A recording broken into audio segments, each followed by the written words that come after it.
मैं नीलम हूँ और यह कहानी मेरी बेटी काव्या और उसकी जिंदगी के इर्द गिर्द है। मैं उत्तराखंड के एक छोटे से गांव रुद्रपुर की रहने वाली हूँ। मेरी जिंदगी ने मुझे कई कठिन मोड़ दिखाए और हर बार मैंने खुद को संभालने की कोशिश की, लेकिन कुछ घटनाएं ऐसी थी जिन्होंने मुझे अंदर तक हिला दिया।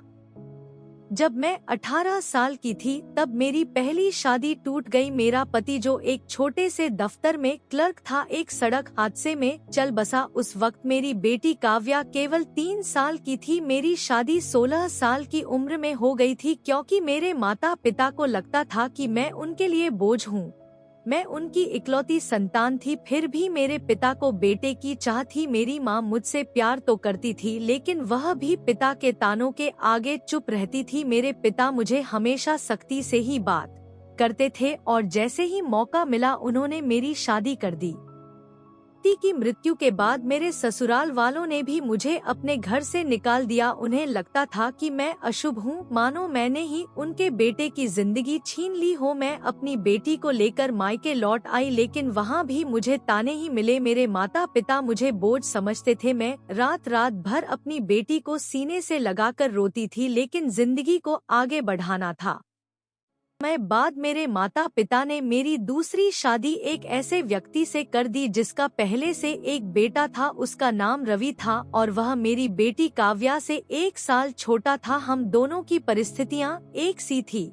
वह भी अपनी पहली पत्नी को खो चुका था और मेरे पास भी मेरी बेटी थी। शादी के बाद हम एक साथ रहने लगे। मेरा दूसरा पति बहुत अच्छा इंसान था। उसने काव्या को अपनी बेटी की तरह प्यार दिया और मैंने भी रवि को अपने बेटे की तरह ही माना। वक्त गुजरता गया और देखते देखते काव्या 16 साल की और रवि 15 साल का हो गया, लेकिन तभी मेरे दूसरे पति की तबीयत बिगड़ने लगी। वह पहले से ही कई बीमारियों से जूझ रहे थे और एक दिन वह भी हमें छोड़कर चले गए। उनके जाने के बाद मानो घर की सारी रौनक चली गई। हमारे पास अपना छोटा सा मकान था और घर में ही एक छोटी सी किराने की दुकान थी जिससे गुजारा चलता था। लेकिन एक रात जब हम सब सो रहे थे, अचानक रवि के कमरे से जोर की आवाज आई।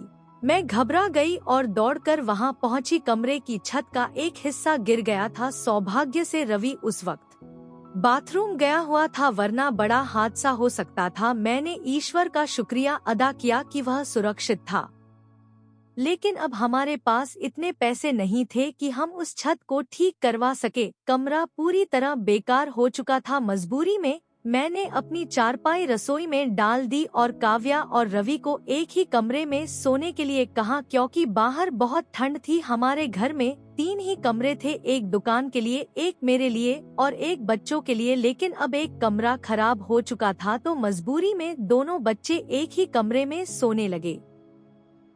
एक दिन सुबह मैंने देखा कि काव्या देर तक सो रही थी, जो उसकी आदत नहीं थी। वह हमेशा सुबह जल्दी उठ जाती थी। जब मैंने उसे जगाने की कोशिश की तो वह बेहोश थी। मैं घबरा गई और तुरंत पास के डॉक्टर को बुलाया। डॉक्टर ने बताया कि काव्या बहुत कमजोर हो गई है, उसे खून की कमी है और उसे आराम करने और अच्छा खाना खाने की जरूरत है। जब काव्या को होश आया तो मैंने उससे पूछा कि उसे क्या हुआ था। उसने कहा कि उसे चक्कर आया और वह बेहोश हो गई। मैंने उसे आराम करने को कहा और नाश्ता लाने चली गई।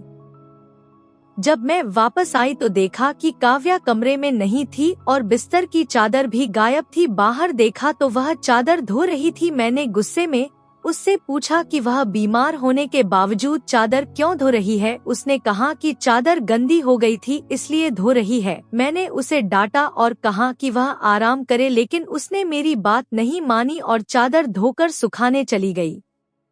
ऐसा कई बार हुआ। काव्या बार बार बेहोश हो रही थी और हर सुबह वह चादर धोने लगती थी। मुझे उसकी हरकतें समझ नहीं आ रही थी। एक दिन मैंने देखा कि उसके बाजू पर नीले निशान थे, जैसे कोई चोट हो। जब मैंने पूछा तो उसने कहा कि उसे छट्टा लग गया, लेकिन मैं समझ गई कि वह कुछ छुपा रही है। मेरा मन बेचैन था। मुझे डर था कि कहीं मेरी बेटी और रवि, जो सौतेले भाई बहन थे, कोई गलत रास्ते पर तो नहीं चल रहे। मैंने खुद को समझाया कि ऐसा नहीं हो सकता, क्योंकि दोनों बचपन से एक साथ बड़े हुए थे और एक दूसरे को सगे भाई बहन की तरह मानते थे। फिर भी मेरे मन में शक का कीड़ा कुलबुलाने लगा। एक रात मैंने देखा कि उनके कमरे की लाइट जल रही थी। मैंने दरवाजे पर दस्तक दी लेकिन उन्होंने देर से दरवाजा खोला। जब मैंने पूछा कि वे इतनी रात गए जाग क्यों रहे हैं, तो उन्होंने कहा कि वे सो रहे थे, लेकिन उनकी बातों और हरकतों से मुझे शक होने लगा। मैंने नोटिस किया कि काव्या की तबीयत दिन ब दिन बिगड़ रही थी। वह पीली पड़ गई थी और बार बार बेहोश हो रही थी। मैंने डॉक्टर को फिर बुलाया और उसने चेतावनी दी कि अगर काव्या की हालत ऐसी ही रही तो उसकी जान को खतरा हो सकता है। एक दिन मैंने रवि और काव्या को कुछ ऐसी बातें करते सुना जो मुझे समझ नहीं आई। रवि कह रहा था, तुमने अपनी तबीयत खराब कर ली है, अगर इतनी परेशानी है तो हमें ये काम छोड़ देना चाहिए। काव्या ने जवाब दिया, नहीं, बस कुछ हफ्तों की बात है, फिर ये मौका नहीं मिलेगा। मैं हैरान थी कि वे किस काम की बात कर रहे हैं। आखिरकार एक दिन मैंने काव्या की चादर चुपके से देखने का फैसला किया। जब मैंने चादर खोली तो उस पर छोटे छोटे सफेद बाल थे। मुझे समझ नहीं आया कि ये क्या है। मैंने काव्या से पूछा कि वह मुझसे क्या छुपा रही है। पहले तो वह घबरा गई, लेकिन फिर वह मेरे पास बैठी और सारी सच्चाई बता दी। काव्या ने बताया कि घर की आर्थिक स्थिति बहुत खराब थी, दुकान नहीं चल रही थी और रवि की नौकरी से भी ज्यादा पैसे नहीं आ रहे थे। रवि के एक दोस्त ने उन्हें एक काम दिया था। उसके पास कुछ नकली फर वाले खरगोश थे जिन्हें वह पाल रहा था, लेकिन उन्हें संभालना उसके लिए मुश्किल था, इसलिए उसने रवि और काव्या को ये जिम्मेदारी दी थी। वे रात को उन खरगोशों को अपने कमरे में लाते थे ताकि उनकी देखभाल कर सके। सुबह चादर पर उनके बाल लग जाते थे, इसलिए काव्या उसे धो देती थी। उसे खरगोशों से एलर्जी थी, जिसकी वजह से वह बार बार बेहोश हो रही थी। रवि ने उसे एलर्जी की दवाइयाँ दी थी ताकि वह ठीक हो सके। वे दोनों ये बात मुझसे छुपा रहे थे क्योंकि उन्हें पता था कि मुझे पालतू जानवर पसंद नहीं है। उन्होंने ये काम इसलिए किया क्योंकि इसके बदले उन्हें अच्छे पैसे मिल रहे थे, हर दिन 1000 रुपए। वे उन पैसों से घर की छत ठीक करवाना चाहते थे और घर का खर्च चलाना चाहते थे। काव्या ने बताया कि वह और रवि बस मेरी मदद करना चाहते थे और उन्होंने कभी कोई गलत काम नहीं किया। रवि उसे हमेशा अपनी सगी बहन की तरह मानता था और उसका ख्याल रखता था।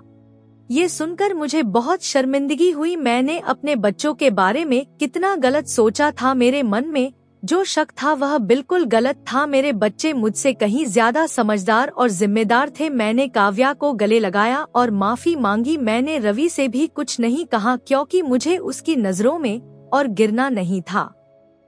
कुछ दिन बाद रवि ने उन पैसों से कमरे की छत ठीक करवा दी। काव्या ने भी घर पर बच्चों को ट्यूशन पढ़ाना शुरू कर दिया। धीरे धीरे हमारे हालात बेहतर होने लगे। आज हमारी जिंदगी पहले से कहीं बेहतर है। मेरे बच्चों ने मुझे सिखाया कि प्यार और विश्वास से हर मुश्किल को पार किया जा सकता है। मैंने गलत सोचा, लेकिन मेरे बच्चे मेरे लिए सबसे कीमती रत्न हैं।